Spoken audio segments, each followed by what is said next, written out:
Hello everyone, and today is New Year's Day. It's 12:44 a.m., January 1st, 2025, and today I'm on the Trustless website. I know, instead of me being out at a party, I'm here talking to you guys. Well, not necessarily. I just got back from one. Not going to stay out all night, but in any case, let's get on with this video. So this is the Trustless.com website. Please bear with me. My voice is kind of shot. But I just wanted to go through this particular post that was posted August 2024. So I was going to make a video on this earlier last year now, 2024, but I guess that, a lot of things got in the way, a lot of other projects got in the way, but I just want to make this video recounting the story of RU58841, also known as PSK3841. Now, this is from the user called Typical Promise 3001 or 3001.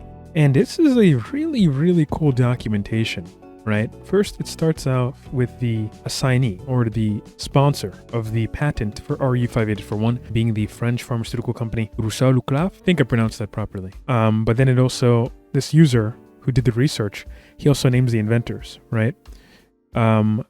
Martin Gilliard Kelly, Francisco Gubet, I think that's how you pronounce it.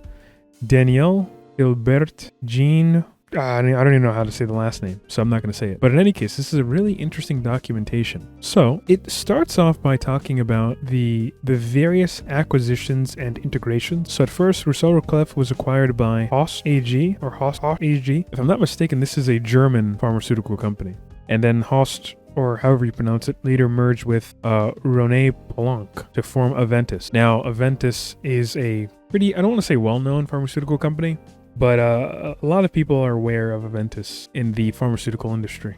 So after this acquisition and integration, this user type, Aventis received 245 patents for anti-androgenic medication, right? So essentially, by getting the intellectual property of RU58841 and Host, however you pronounce that name, the German pharmaceutical company, Aventis got RU58841 in that sort of like acquisition, right? In that sort of, patent acquisition by way of getting and acquiring those former pharmaceutical companies, right?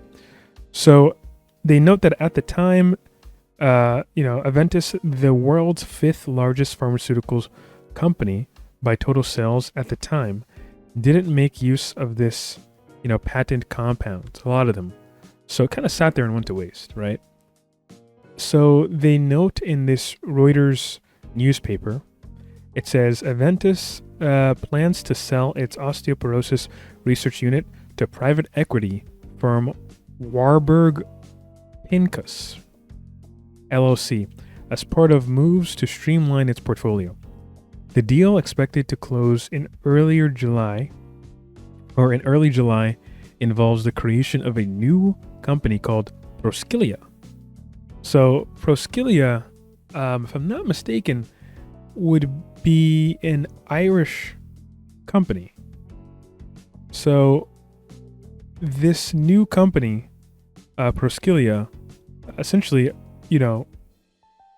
would acquire a lot, or would do a lot of this osteoporosis research, or the R&D. And then eventually, from just what I remember, Proskelia was acquired by, I think it was a company called Strachan. So Proskelia and Strachan came together to form Prostracan, right? I may be getting a bit ahead of myself in terms of the thread, but please bear with me, right? So the patents on the anti-androgen have been assigned to Proskelia by Aventis. So now essentially we're following who owned the patent to RU58841. And ultimately, this user noted that, quote, in a French publication, when asked about the company's mission and objectives, the director of Proskelia declared, quote, Proskelia's strategy is to develop products in the field of bone in particular, but not only in osteoporosis, until the proof of concept in humans, i.e. Phase 2A clinical trials. The next step will be to find an industrial partner to take the product to market. However, The company reserves the right to go beyond phase 2A on its own for niche products, says Ronald Barron, unquote. So it's not a bit of new information, right? This is a small kind of subsidiary, biotech kind of pharmaceutical company, right? And it has a lot of drugs that it owns in its, patent catalog. But it can't test all these drugs and take them all to market. So typically what you see in the space of pharmaceuticals is that some of these companies have to join themselves with bigger companies, right?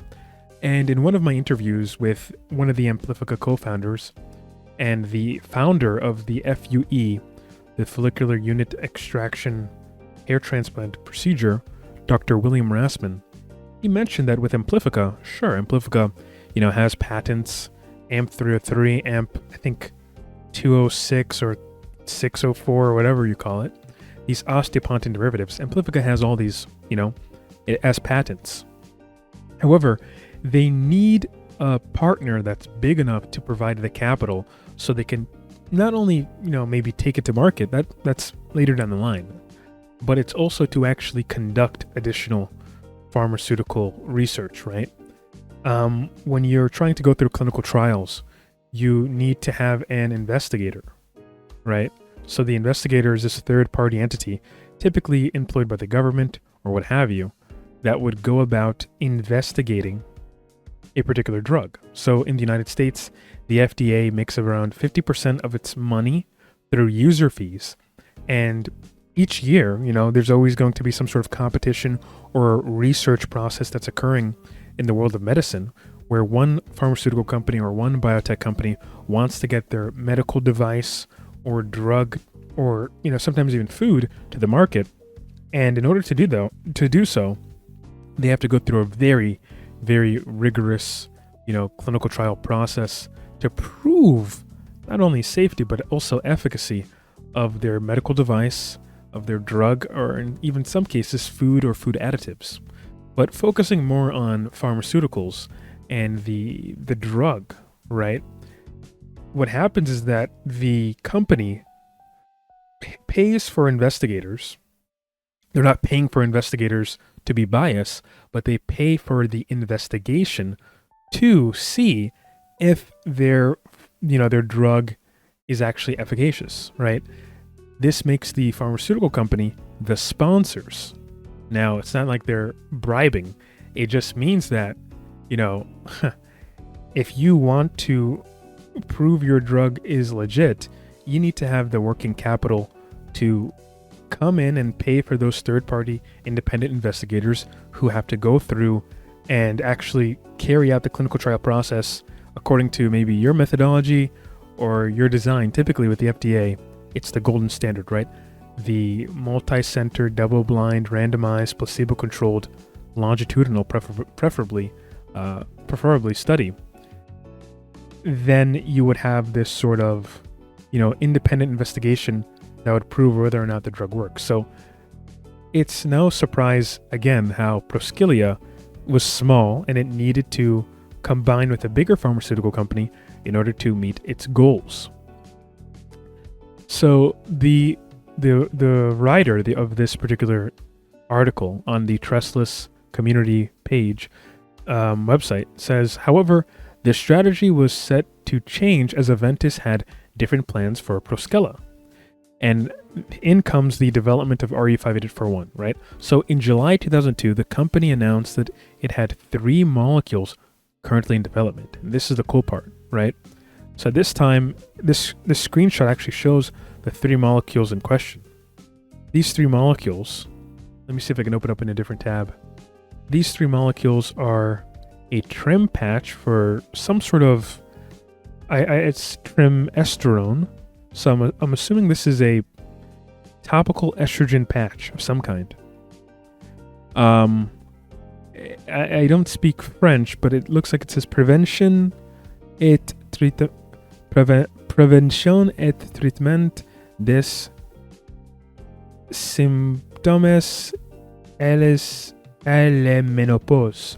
So it looks like it's saying, and just in my rudimentary understanding, and trying to find the similitude between French and English and even using my intermediate understanding of Spanish, another Romance language, it looks like it's saying the preventional treatment for symptoms of menopause. So Proskelia was developing a topical estrogen patch, trimesterone, to treat menopause. Then we have PSK3841 for alopecia and acne. It says alopecia et acne. So that, kind of maybe the alopecia they're inferring here is androgenetic alopecia. And then finally, a selective estrogen receptor modulator, or SERM, 4371 for osteoporosis. Now, I think, if I'm not mistaken, estrogen or estrogens are very important when it comes to bone health and also sometimes ligament health as well, like ligament and joint health. So if you can create a SERM that can sort of modulate the estrogen receptors on the bone tissue, then maybe you can increase osteogenic activity and you can reverse osteoporosis, right?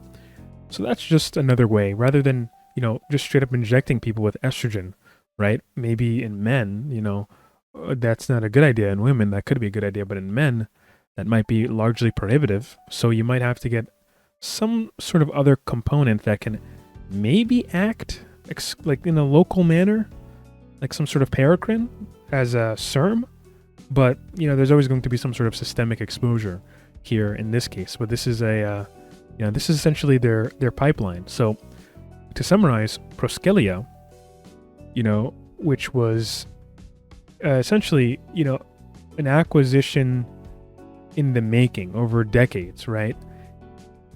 Has at that point in time had about 3 drugs in its pipeline in 2002, right? Trimesterone, PSK3841, also known as RU58841, and SERM 4371. So, pretty important history here. So, what I thought was interesting about this post was over here, right?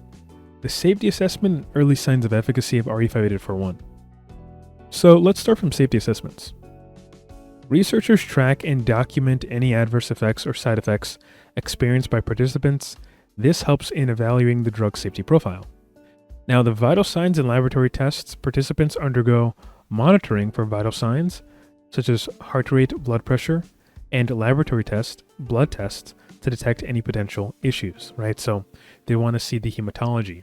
Let's say, for example, using RU58841 caused a lot of liver damage. You would want to see if there's anything going on with the liver enzymes in the patient's blood, or maybe they had some sort of renal failure capacity. I'm not saying that's the case, by the way.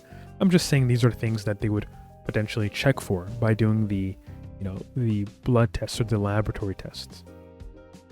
So this was essentially their design, right? So in the phase 1 studies, you had this sort of progressive dosing, where the dose of the drug is gradually increased in a controlled manner to see, if there's some sort of maximum tolerability. So maybe there's a dose where people can't really tolerate it, where you notice a significant amount of your subjects or patient human research subjects are getting side effects, right?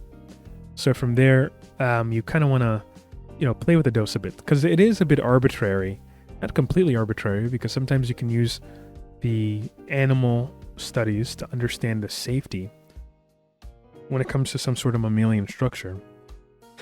You can understand the safety of it, and then you can adjust the dose based on body weight of the, let's say, the rodent, for example, compared to a human, right? So that's how sometimes dosing would work.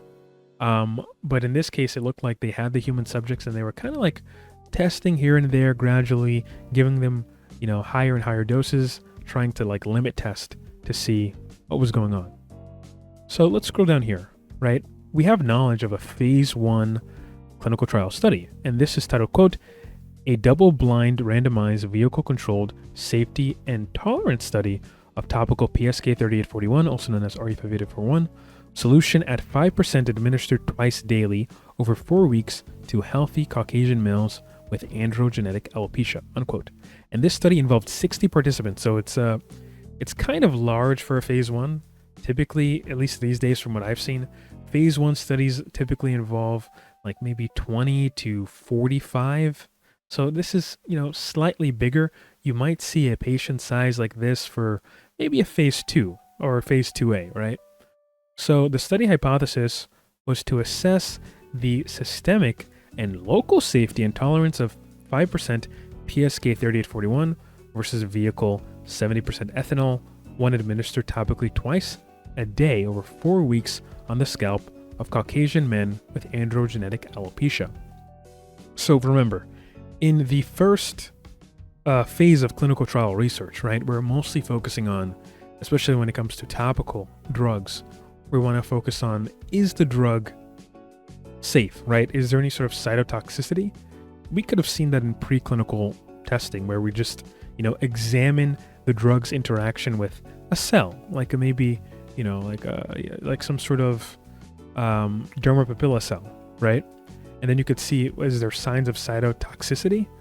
But in a more complex human structure, like, multicellular organism, that risk can change. So you want to see if this is, the drug itself is even tolerable. If there's any sort of like weird adverse effects when applied topically, maybe it can burn people's scalp. Maybe it can mess with lipid metabolization of the PPAR gamma receptor and cause a weird alopecia autoimmune disorder. That could be possible. There's some things that probably, in this hair loss space that could cause that. Or maybe it's just not tolerable in the sense that it's not the active ingredient, RU58841, but it's the carrier, the propylene glycol ethanolic, RU58841 active solution. That high propylene glycol could be, the side effect that people experience, the contact dermatitis. So essentially, it tried to test the tolerance, right? Now, I don't even know if there was any release of the phase 1 clinical trial data, right? So whether or not it's safe, I don't know. Anecdotally speaking, I have heard of people using RU58841, and some of them complain about the carriers, right? Maybe the propylene glycol, but then most people don't seem to have like an outright allergic reaction to RU58841 powder, or the solution that it's distilled in to their scalps, right? Sometimes people get a contact dermatitis. Sometimes people are dealing with psoriasis, or eczema, so it makes the skin very sensitive to using topical treatments, right? So it's kind of a worry, right? But anyway, moving onward. Additionally, the author writes here, the study aimed to characterize pharmacokinetics of PSK3841 and its metabolites, right? We want to know the pharmacokinetics and pharmacodynamics. So basically how the drug moves to the body and how it interacts with the body, right? Like, what is it doing? So reading this over here, I think this is where the new bit of information is, if I'm not mistaken. So the author of this post writes that Aventis Proskelia, their like little subsidiary, carefully reviewed the report and made a strategic decision. Right of first negotiation agreement. The right of first negotiation agreement held specific implications for both Proskelia and Aventis. So for Proskelia, this subsidiary of Aventis, it meant that if Proskelia decided to move forward with licensing or selling the drug RU58841, they were obligated to negotiate with Aventis first. This provided Proskelia with, serious potential partnership in the early development process. So, if you're getting a serious pharmaceutical company like Aventis, who's there to offer you the working capital for you to carry out your clinical trials, for you to maybe potentially get your drug to market, that would be, kind of a game changer. And it says over here, the agreement assured that Proskelia, that Aventis would essentially, be pushing this to be a lucrative kind of deal, right? But Aventis, gaining this sort of advantage, this could be a bit of concern, right? Because now that Aventis has a significant amount of interest in RU58841, it can also dictate its politics as well as its economics, right? If Aventis immediately says, hey, I know we've been stringing you along, Proskelia, on PSK3841 or RU58841 and whether or not it would get to market. I know we've been stringing you along, but we're going to hold you off for a bit while we kind of put our money in more lucrative things, like maybe the, a topical estrogen, right? Maybe that's more lucrative for Aventis. And in doing so, the longer the drug kind of sits on the shelf, right, the longer it sort of runs out of its patent. And that was kind of the case for RU58841, right? And there was also a phase 2, right, over here. The screenshot calls it out. So when researchers begin a phase 2 clinical trial, they rely heavily. Sorry, I have a concussion, so I messed up, as I mentioned in my previous video. But they rely heavily on the data gathered from the phase 1 trial. The data provides a critical foundation for conducting phase 2. Now, again, so when you're doing clinical trial processes, you want to build off of your previous information. So over here, we're looking at the phase 2 clinical trial, right? Titled, quote, a multi-center double-blind randomized vehicle-controlled study for a quantitative estimation of hair regrowth in male subjects with androgenetic alopecia treated over 6 months with 2 ethanolic PSK3841 solutions, 2.5% and 5%, unquote. And this study involved a whopping 120 participants. Now, the issue here, right, is that nobody has the phase 1 or phase 2 studies. It's like a mystery. I did a series about maybe like a year and a half ago. I don't know, maybe 2 years now. Well, it's 2025 now, so it's approaching. Wow, it's really approaching 2 years. But basically, I was trying to see what happened, right, with these 2 particular studies. I contacted, Proskelia. Eventually, got acquired by another company named Strachan, and they formed a company called Prostracan. And Prostracan was trying to push PSK3841 to the market. They weren't able to successfully do so, and phase 1 and phase 2 kind of sat there, right? Now, what's important here in this guy's write-up, because I wasn't able to find any details whether or not phase 1 or phase 2 had any sort of efficacy or safety, right? But let's read this. They said at this point, the situation regarding RU58841 or PSK3841 begins to become ambiguous. According to a press release, the phase 2A study was scheduled to conclude on June 2003. In 2003, Felipe Bolero, a media representative for Proskelia, announced that PSK3841 was progressing through phase 2A and was expected to advance to phase 2B before the end of the year. The company projected that registration and launch would occur in 2007. So they were pretty ambitious on PSK3841. They thought that this thing was going to be a success. So Proskelia declared that phase 2 trial of PSK3841 was a success. So over here, we're actually, seeing on the screen, if you're not seeing it, it looks as if that with some of the media reporting, right, in these like very old and obscure like French newspapers, economic newspapers, the representatives of Proskelia are saying,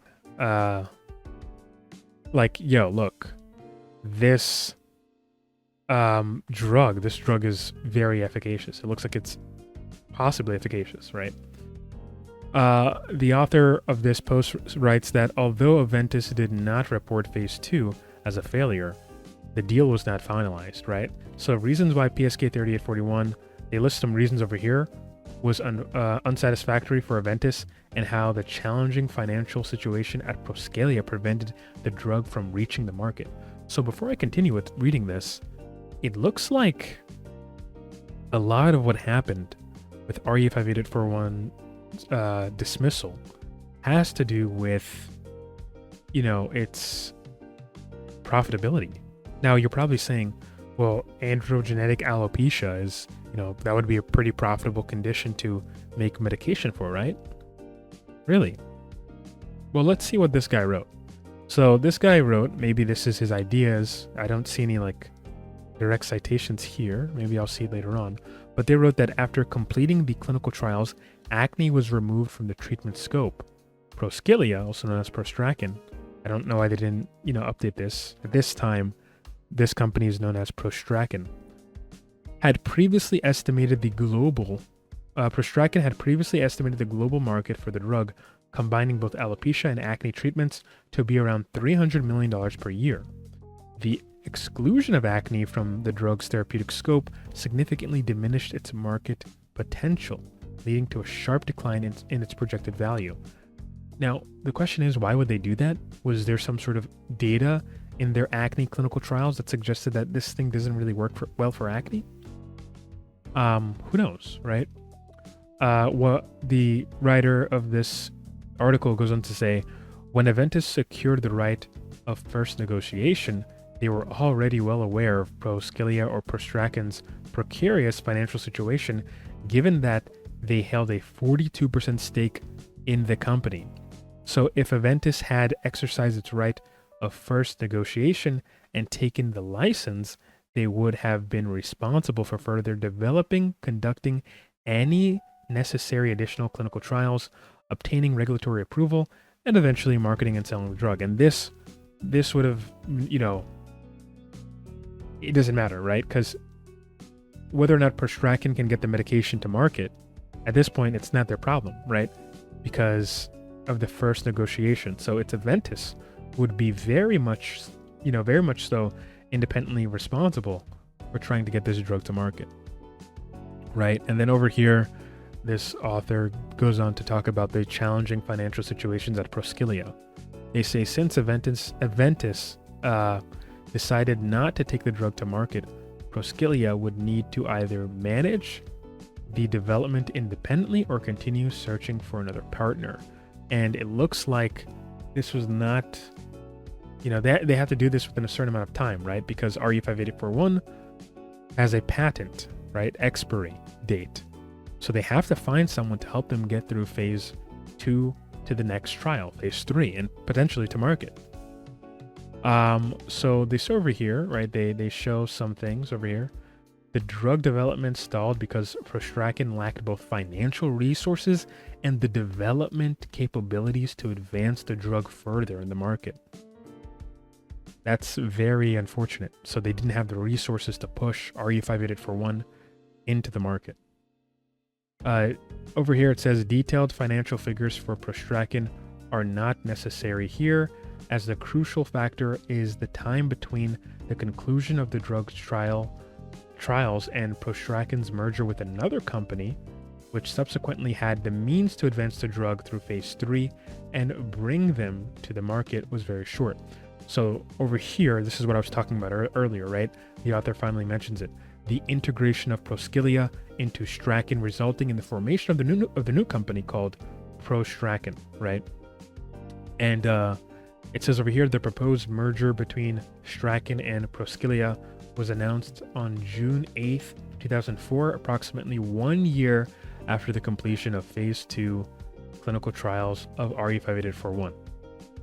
So this new company would have the means to put, RU58841, also known as PSK3841, through clinical trials and get it through phase 3. And potentially, if it worked, it had any sign of efficacy, then it would be on the market, right? But at this time, the author says, Prostrakin had the capability to pursue phase 3 trials, but primarily within Europe rather than on a global scale. So they focused on trying to get this thing released in Europe first. And they couldn't do it, right? They just couldn't. So it says over here, Prostrakin continued to seek opportunities to out-license RU58841, but its limited market potential and the need for global distribution to be profitable made it an unattractive option for potential partners. With the patent set to expire in 2012, and considering the lengthy process required for trials, regulatory approval, and market launch, the opportunity to profit from the drug became increasingly narrow. So it seems that RU58841, the conclusion that the author made, and also a partial conclusion that I made, about those, 2 years ago in the past, RU58841 didn't get to market. Maybe not because it isn't efficacious. We don't really know if it's really that efficacious. But maybe it didn't make it to market because, well, the pharmaceutical companies researching them just didn't have enough money. That's as simple as it is. They waited too long. There was a lot of negotiation, politics, one person holding on to the patent longer than they should have, not pushing it through clinical trials. Maybe also, for whatever reason, I didn't understand why they took out the acne treatment scope. Maybe there was a study, a phase 1, phase 2 study for acne using PSK3841, also known as RU58841. Maybe there was a study that showed that the acne wasn't, being suppressed to any sort of statistically significant means between RU58841 acne treatment group and the placebo vehicle group, right? Maybe that's the case, but we wouldn't really know, right? We wouldn't really know here. But the much of the evidence on its surface seems to point out that these companies just didn't have enough money. They waited too long, and eventually, the drug ran out of its patent, right? Now, Proskelia would later be acquired by Kyowa Hakko Kirin, a Japanese pharmaceutical company, and that was, that's pretty much it, right? They were the last patent holders of RU58841, also known as PSK3841, and from that they essentially let the drug die. So, what do I think about RU58841? Should people be using it? Now, just as the author seems to speculate here, right? They say, quote, an AR antagonist blocks the androgen receptor by fitting into its binding site without activating it, preventing androgens like DHT from producing their effects, right? Unquote. So let's just say RU58841, if it went through phase 3 clinical trial testing, was found to be unsafe, such that for whatever reason, there's a high degree of systemic absorption, right? I mean, we don't really have the data to suggest one way or the other from phase 1 or phase 2. We do know that phase 1 was somewhat encouraging, and phase 2 was also encouraging, and representatives of Proskelia, or aka Proskelia, went on to say that, RU58841 seems to be doing well, seems to be very, efficacious. But if, let's say, it does go and bind into the body's androgen receptors outside of the scalp and into the body, what you're going to have is sort of feedback mechanism where your body recognizes that for whatever reason there's a large suppression of androgenic activity in the body, and this is because the androgen receptors are blocked, right? So the body responds by trying to increase its androgen production, right? The brain tries to do that, but ultimately, it's signaling to the testicles to do so, and then 5AR, reduces testosterone, free testosterone into DHT. You just get a high level of androgens, right? And this is why some, trans people, male to female, or even in that case, men on androgen deprivation therapy, where they take pretty strong drugs like Lupron and bicalutamide, their serum testosterone levels go up, right? But because they've used, a highly potent, systemically available a androgen receptor antagonist or inhibitor, blocker, whatever, of the androgen receptor, it caused for none of these androgens to actually express their effect. So it doesn't matter if, the serum testosterone level is 3,500 nanograms per deciliter. That's supra physiological. It doesn't matter if it's that high, right? If it can't bind to any sort of androgen receptor, it cannot elicit androgenic effects into that specific cell or tissue, right? So with RU58841, if that were to go systemic, it could possibly do the same thing. But it's also important to consider that if you can't get any sort of androgenic or androgen activity, that means, potential side effects from it would be way worse than any side effect you can get on finasteride or dutasteride, right? You would possibly be getting just major libido issues, right? Major gyno. If you're a guy, you'd be messing with your endocrine system times 50 compared to anything finasteride or dutasteride could possibly do. So that's something to kind of like take into account, So again, this is an ad hoc video. I just wanted to kind of talk about this because this was a very, very well documented, like short article on the Trestless website, which I'll be putting in the description below for you guys to go check out. And yeah, this user, typical promise 3001 or 3001, he did a good job. I tried to get them to come on for a podcast, but they said they weren't too confident about their English. Also to note, these are the drug names, right? PSK 3841, RU58841, and this thing called HMR 3841, right? Like if you were to do the history on just the last names, RU, PSK, HMR, you can kind of see the drug delivery, or rather the drug acquisition, right? Which company bought what? Pharmaceutical found and developed a shit ton of anti-androgens, right? But if I'm not mistaken, they also developed an abortion pill. Yeah, right over here. Right over here. I completely missed that, right? And they developed an abortion drug called mifepristone. It looks like it's mifepristone or mifepristone. I think it's mifepristone. That's probably how you pronounce it. In any case, this particular this drug it's very controversial because of the whole like abortion thing, right?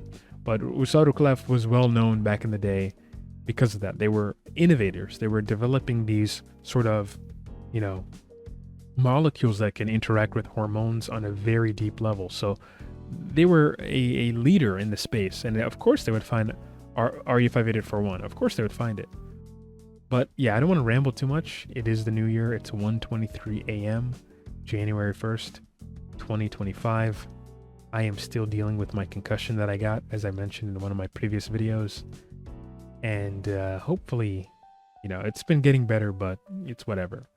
But let me just say this as a disclaimer to everyone in the audience. Don't try RU58841. And if you do go to take it anyway, I can't stop you. But just be very mindful of, any sort of systemic changes if you have any. And be careful where you get the RU58841 from, right? Because it's a research chemical, laboratories aren't really obligated to, check for, whether or not the solution is like sterile, if it's actually what is claimed to be inside of the solution. So if there's actually RU58841 even inside of the solution, and they don't necessarily have to give you the quantity, right, of RU58841 in the solution. They can just use a substitute, a metabolite of RU58841. They could use something more harmful than RU58841, right? They can make something that's, off-brand, like a unknown variant of RU58841 that's more systemically available. Maybe somebody messed up in the laboratory while making it, and they just made an alternative anti-androgen that hasn't been, made before by Proskelia or Pharmaceutical. Maybe they give that to you, and that elicits more systemic side effects than RU58841 can possibly do. So the takeaway point is, if you're going to do RU58841, at the very least, please go get your sample tested. But yeah, that's it for the video, guys. Hopefully it wasn't being too incoherent. But thanks for watching, and I hope to see you on the next one. Peace.